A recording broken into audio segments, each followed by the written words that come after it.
ക്രിസ്തുയേശുവിൻ്റെ നിസ്തുല നാമത്തിൽ എല്ലാവർക്കും സ്നേഹവന്ദനം.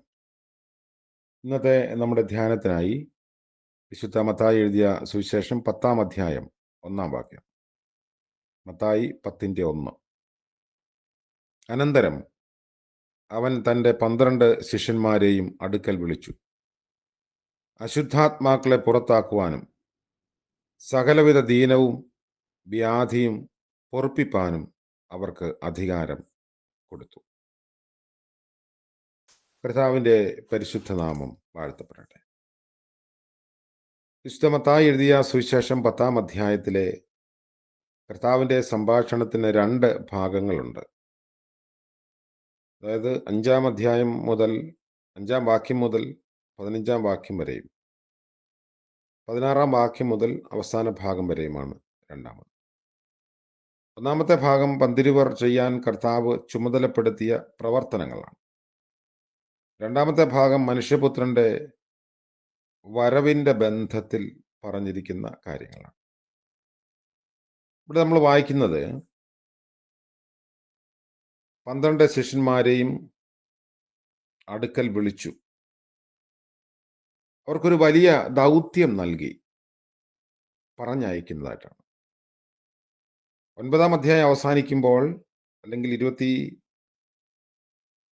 37-ാം വാക്യത്തിലൊക്കെ നമ്മൾ കാണുന്നത് കൊയ്ത്തിന്റെ വേലക്കാര് ചുരുക്കം എന്നുള്ള കർത്താവിന്റെ ഭാരമാണ്. കൊയ്ത്തിന്റെ യജമാനനോട് കൊയ്ത്തിലേക്ക് വേലക്കാരെ അയക്കേണ്ടതിന് യാചിപ്പീൻ എന്ന് ശിഷ്യന്മാരോട് പറയുന്നതായിട്ട് കാണും. ഇവിടെ കർത്താവ് താൻ കൊയ്ത്തിന്റെ യജമാനനാകുന്നു എന്ന് വെളിപ്പെടുത്തുന്നു. അവനാണ് വേലക്കാരെ അയക്കുന്നത്. കർത്താവിന്റെ ശുശ്രൂഷ അംഗീകരിക്കപ്പെട്ടിരുന്നില്ല.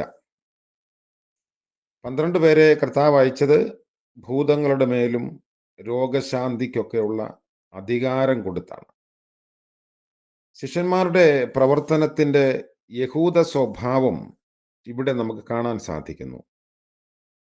വരുവാനിരിക്കുന്ന യുഗത്തിൽ അല്ലെങ്കിൽ സഹസ്രാബ്ദത്തിൽ സംഭവിക്കുന്ന വളരെയധികം കാര്യങ്ങളെ ഇവിടെ പരാമർശിച്ചിട്ടുണ്ട്. യഹൂദന്മാർക്ക് ഒരു അടയാളം വേണം. അതായത് ഒരു അസാധാരണത്വം ആരിലെങ്കിലും കാണണമെങ്കിൽ, അല്ലെങ്കിൽ മറ്റുള്ളവരുടെ ശ്രദ്ധ പിടിച്ചു പറ്റണമെങ്കിൽ ഒരു അടയാളം ആവശ്യമാണ്. പല സമയത്തും കർത്താവിനോട് ഇവർ അടയാളം അന്വേഷിക്കുന്നുമുണ്ട്. കർത്താവിന് മനുഷ്യനിലുള്ളത് എന്തെന്ന് ആരുടെയും സാക്ഷ്യം കൂടാതെ അറിയാവുന്നതാണ്. ആദ്യം മുതലേ അറിയാം. എന്നാലും സഭയ്ക്ക് മാതൃകയായിരിക്കേണ്ടതിന് ശുശ്രൂഷ ഏറ്റവും വലിയതാകയാൽ ഒരു കാലയളവോളം പരിശീലനം അവർക്ക് കൊടുക്കുകയും അവരെ പരീക്ഷിക്കുകയും ചെയ്യേണ്ടത് ആവശ്യമാണ്. അതിനാൽ അവരുടെ മേൽ വേഗത്തിൽ കൈവയ്ക്കരുത്. 9-ാം അധ്യായത്തിന്റെ അവസാനത്തിൽ കൊയ്ത്തിന്റെ യജമാനനോട് കൊയ്ത്തിലേക്ക് വേലക്കാരെ അയക്കാൻ യാചിപ്പീൻ എന്ന് ഉപദേശിച്ച കർത്താവ് തൻ്റെ അടുക്കലുണ്ടായിരുന്ന 12 പേർക്കും അധികാരവും ചുമതലയും കൊടുത്തു. അവരെ ഇസ്രായേൽ ഗൃഹത്തിലെ കാണാതെ പോയ ആടുകളുടെ അടുക്കലേക്ക് അയച്ചു. തൻ്റെ ശുശ്രൂഷയ്ക്കായി ആരെയും നിർത്തുന്നില്ല. രാജ്യത്തിന്റെ സുവിശേഷം അറിയിക്കാനുള്ള തിടുക്കവും അത്യാവശ്യവും ഇവിടെ വളരെ പ്രകടമാണ്. അവൻ അവരെ പരിശീലിപ്പിച്ചു. അവരെ അടുക്കൽ വിളിച്ചെന്ന് 1-ാം വാക്യത്തിൽ വായിക്കുന്നു. കർത്താവിന്റെ വേലയ്ക്ക് പുറപ്പെടാനുള്ള പ്രധാന യോഗ്യത അവനോട് കൂടെ ആയിരിക്കുക എന്നതാണ്. ഉപദേഷ്ടാക്കന്മാരായിരിക്കാൻ ആഗ്രഹിക്കുന്നവർ ഒന്നാമത് അവനോട് പഠിക്കേണ്ടിയിരിക്കുന്നു.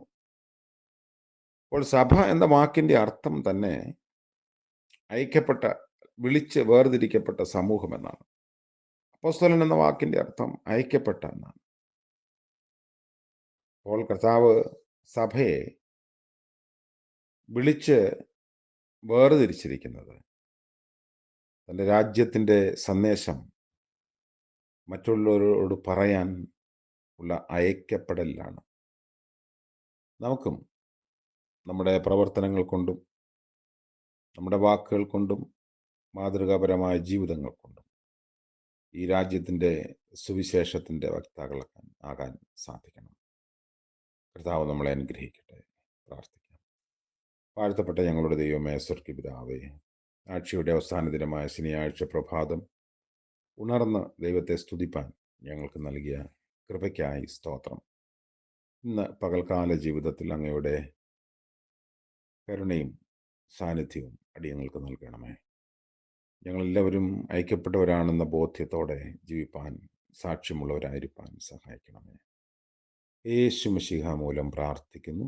കൃപയോടെ കേൾക്കുമാറാകണമേ. ആമേൻ. സകല ബുദ്ധിയെയും കവിയുന്ന ദൈവത്തിൻ്റെ കൃപയും അനുഗ്രഹവും നമ്മോടുകൂടെ ഇന്നും എന്നേക്കും ഉണ്ടായിരിക്കുമാറാകട്ടെ. ആമേൻ.